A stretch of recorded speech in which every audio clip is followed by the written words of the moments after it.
Right now, it's just a sideshow. Big ripping shots. Good night. Look at the Bean walk across the ring. Men's business tonight. Good right hand by Butterbean. Clark trying to fight. Ultimately, of course, he's fighting. Boxing history was turned upside down when an overweight man named Eric Esch, famously known as Butterbean, broke every stereotype about how an athlete should look and still knocked out much bigger opponents. It just shows that appearance doesn't matter when your punches land like wrecking balls. Today, we're going to take a look at some of Butterbean's most powerful knockouts. On September 15th, 2000, at the Pepsi Center, Butterbean continued his active campaign with a decisive performance against Marcus Rhode.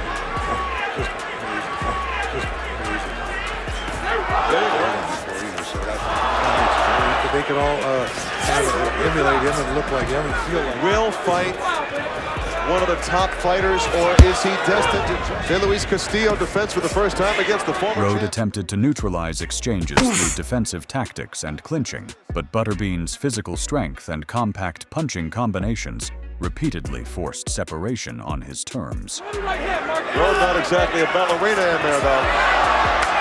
Lost 2 rounds. Well, he likes to eat, but he doesn't like to eat. Butterbean. Right now, it's just a sideshow. Big ripping shots by Butterbean. The sustained impact of heavy hooks and short power shots gradually shifted the momentum firmly in Butterbean's favor. So the Bean gasses Rhode. On a high-profile night at the Thomas and Mack Center, featured on the undercard of De La Hoya versus Chavez 2, Butterbean continued his rise as a heavyweight attraction by facing Troy Roberts on September 18th, 1998. And you know, whatever you want to say about his abilities and the people he fights with him at various charity events, and it's just a delightful man. Feels the way to beat Butterbean, and it is the way. Is 6 months.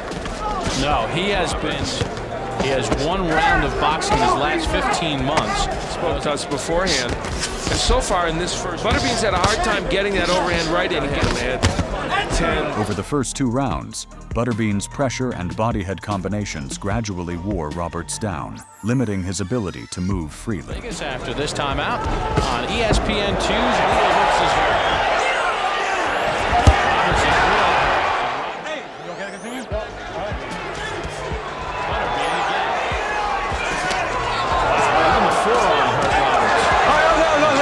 Early in the 3rd round, Butterbean unleashed a decisive burst of heavy punches that visibly stunned Roberts, prompting the referee to intervene just 41 seconds into round 3. A super heavyweight champion of the world, Butterbean!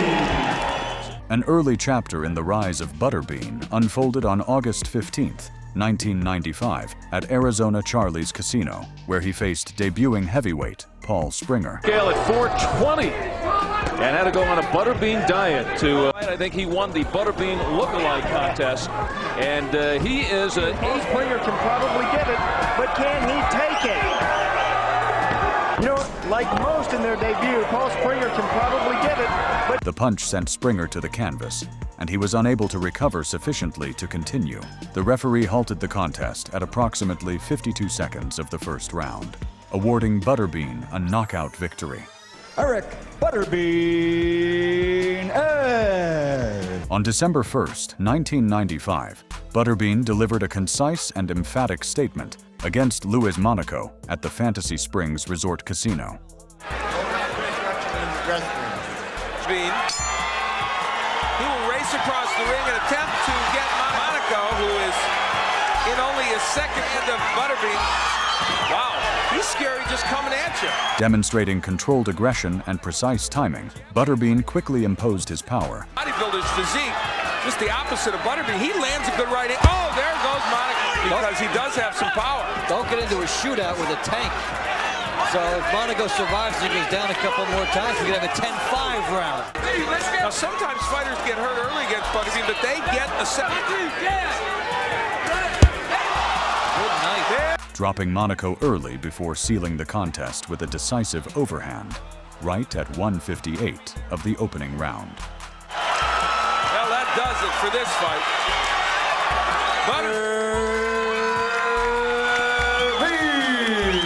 Refinement was evident when Butterbean faced Doug Norris in their July 28, 1995 rematch in Bay St. Louis, Mississippi. They were your fights all the way through, so he could fight 4 times. Professional fighter, Dave. The powers could be limitless here. He opponents, he knocked the guy through the ring ropes, 25 pounds. A very scary sight. Yes. The Butterbean, the nickname, and going all over the place. His punch selection was calculated, blending compact hooks with concise power combinations delivered in balance. That time, Doug Norris got his head and is coming forward with some good shots. And you're seeing some tough man windmilling by Butterbean. He still has that. Doing it, Eric Butterbean Edge is a man who there's the punches. What's the problem? Well, it's wild now, folks, and there goes Doug Norris. In the second round, that structured pressure culminated in a clean, authoritative sequence that dropped Norris to the canvas, resulting in a knockout at approximately 1:19. Defeated Eric Butterbean. On a high-profile night at the Staples Center, sharing the spotlight with Oscar De La Hoya versus Shane Mosley, Butterbean delivered another emphatic performance against Missouri heavyweight Carrie Biles. Only 175 pounds to go. Biles letting his hands go free. Throwing his punches up high. He's got to go to the body so that his taller opponent can. It's been nights where he was really in better shape, believe me. Biles showed determination, but struggled to offset the heavier, more authoritative punches coming his way. He wobbles Biles with the left hook, and winning the round may not be good enough. In fact, Bean catches Biles on the right side. 48-year-old grandmother. There. No answer. We know he can do. Tremendous shots by Biles. I'll tell you what. You know, I could. The referee halted the contest at 2:52 of round 2, awarding Butterbean a stoppage victory. The result added another knockout to his 2000 campaign and reinforced his value as an explosive attraction on major boxing cards.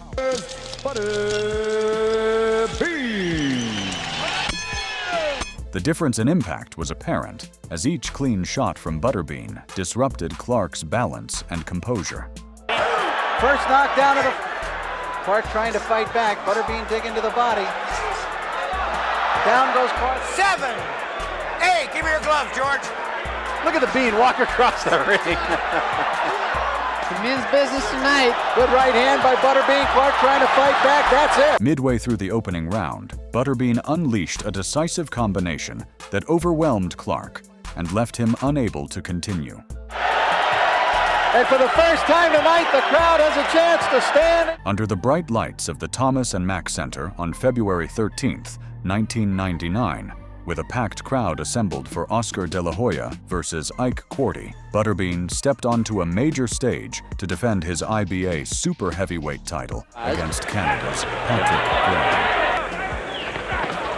Butterbean has learned in his 40-fight career of the little left jab to his... Clancy said his footwork's getting better.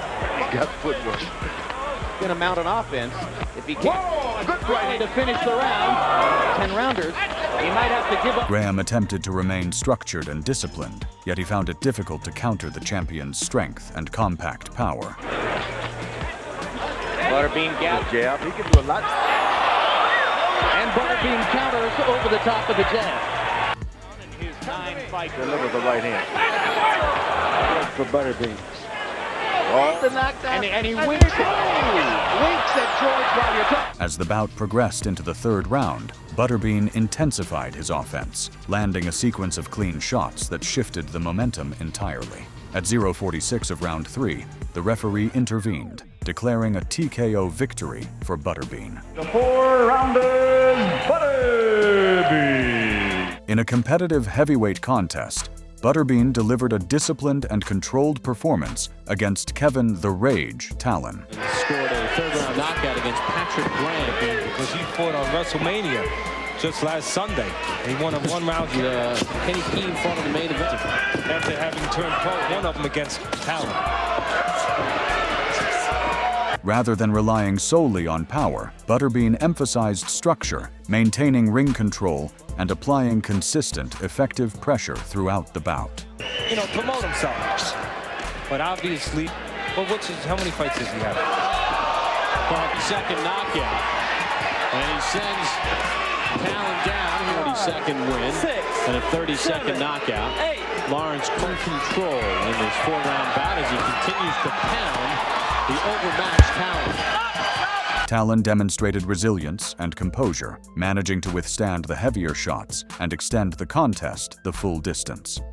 Remember, under the unified rules, you cannot be saved by the bell. The heck out of Butterbean. No, that's not true. Paul Jones, the great defensive lineman from the Dallas Cowboys. Had been some talk about Butterbean fighting Shaquille. It's a whole different sport. Well, the way Talon's getting exciting, though, when the opponent in front of him can nail him a little bit, like Funmaker. The victory underscored Butterbean's ability to secure a clear and methodical win. Inside the electric atmosphere of the Mandalay Bay Resort and Casino, Butterbean clashed with Peter McNeely in a fast-paced heavyweight battle. From the opening bell, Butterbean pressed forward relentlessly, breaking down McNeely with compact power shots. Between the two guys, they have 89 wins, and neither of them have fought a live fight. Pounds lighter than Butterbean. There's a drinks or ate a little too much, didn't diet or train all his life. Those fights, you cannot look down for him. Oh, he missed with the... It's all Butterbean. McNeely ready to go, and that's it. In the final seconds of round 1, a crushing uppercut and follow-up barrage forced referee Jay Nady to stop the fight at 2:59. If I said sacrificial lamb, would I be overstating? During his late 1990s run as a knockout attraction, Butterbean met heavyweight journeyman Bill Johnson in a bout that quickly reflected the gap in firepower. At least the last year or so. I mean, Butterbean doesn't want to chase him, doesn't want to leave himself open, wants to walk in, inch his way in from side to side. Sees his advantage of being able to move. Johnson attempted to respond, but struggled to establish rhythm under the sustained pressure. But right now, unfortunately, professionally, those two just cannot. His job, he's the entertainer, it's his job to do what he just did. Hey, that's not the guy, you can see the way he's fighting, he's just trying to survive, and then Butterbean gets in, lands something on, stay down with that punch because it wasn't legitimate enough. Like in the first round, Johnson had ideas of finding a soft spot, and he changed his mind. Now that's, the victory further strengthened Butterbean's reputation as a decisive finisher and contributed to the sequence of early knockouts that defined his rise in 4-round heavyweight competition. Just as bad. So Butterbean gets a win, but the crowd didn't even get to see what they want. On March 4th, 2000, at the Mandalay Bay Events Center, Butterbean delivered one of the fastest stoppages of his professional career against George Lindberger. Ring the bell. If you jab against Butterbean, you will let people do that for a couple. Ultimately, of course, he's fighting. He's out. On his feet, he's out. A heavy left hook connected cleanly, visibly staggering Lindberger and eliminating any opportunity for recovery. Felix Trinidad at Mandalay Bay, Butterbean entered the ring as reigning IBA super heavyweight champion against seasoned competitor Kenny Craven. Ken Craven had that beat Butterbean rather easily in New York. One thing you don't want to do is get into a slugging match with Butterbean. Opportunity, but not yet able to get his feet set. The challenger displayed toughness, but struggled to counter the champion's sustained impact. Hands so he can beat you to the shot. Hard right hand, and Butterbean as well. Done a great job. Hit for Butterbean's big shots, and here comes the inevitable.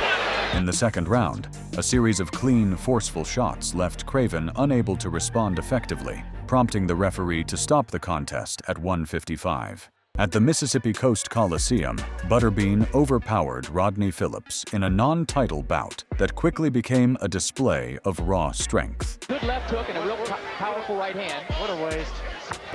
Already you can see that little tentative, of Rodney Phillips, and that will be a big... Rodney doing the right thing, though. Go downstairs to the body, don't tie it. See it. There it is. Oh, and he just missed, Butterbean did with a right hand as we come to the end Very good combination from Rodney, and he's starting to get time. They make one fatal mistake, and then it's all over. But he needs to get off of those ropes. That's where Butterbean. You can see the belly closer than the head, too. Oh! See ya. Using his size and heavy punches to control the action, Butterbean broke through early in round 2 with a crushing overhand right that dropped Phillips along the ropes.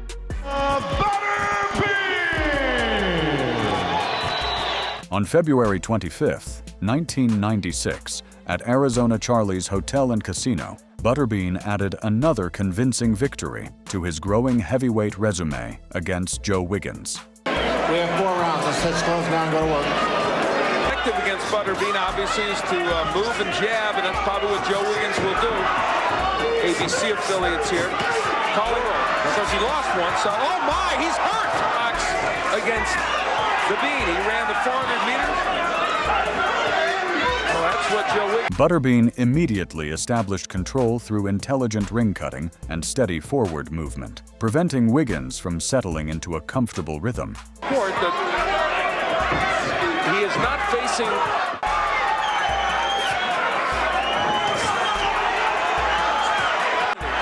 And the uppercut is there for Butterbean. And he's getting hurt, okay? And Joe Wiggins is the other guy. Doesn't even include the heavy punches. Unleashing a forceful combination that left Wiggins unable to defend himself effectively. Around. That right hurt Wiggins. He's in trouble. Ending power punches. Sometimes they gamble. Wiggins did, and he's in trouble. The referee stepped in at 1:03 of round 4, awarding Butterbean a technical knockout victory. The winner, Butterbean. As his professional career began gathering momentum in 1996, Butterbean stepped into the ring at Foxwoods Resort Casino on May 14th to face heavyweight journeyman Jonathan Spider Whitfield. So had a jab, was a sparring partner, and also was one. He starts to rush in, and he stops. And he starts, and he stops. Here, right now, the Butterbean phenomenon is, well, Butterbean with 19 wins, 9 first. There's that wild swing, Tribal Nation, and they have enjoyed it. And Ed, you were talking about Butterbean trying to get that jab. Murray's telling him to work on the jab. Or the patience by Butterbean. Now he rushes in, he sees an opportunity. From the opening round, Butterbean controlled the tempo with constant forward movement, backing Whitfield toward the ropes and working both the body and head with heavy shots. And who knows now, maybe those last few fights start to develop, face some better competition. Yeah, he says his technique has been to... Now, Butterbean knows he's closing. Will he survive this? The people, first thing they said to him, hey, you want to be famous? Butterbean has just walked right through those punches of Whitfield. Now, he's tired. Now you can score. Unlike several of Butterbean's quicker finishes during this period, Whitfield managed to extend the fight into the later rounds, testing Butterbean's ability to maintain intensity. Well, we're coming down to the conclusion of third. Good punch, Ed. Hey, they've asked me that several times, and I said, for the right amount of money, I'd do anything, you know. I can be bought. Joe L. Scott, rising young heavyweight. Recognizing that Whitfield was no longer defending himself adequately, the referee halted the bout at 1:44 of round 4, awarding Butterbean a technical knockout victory. Technical knockout, Butterbean! If you enjoyed this video, please don't forget to like and subscribe. Thanks for watching.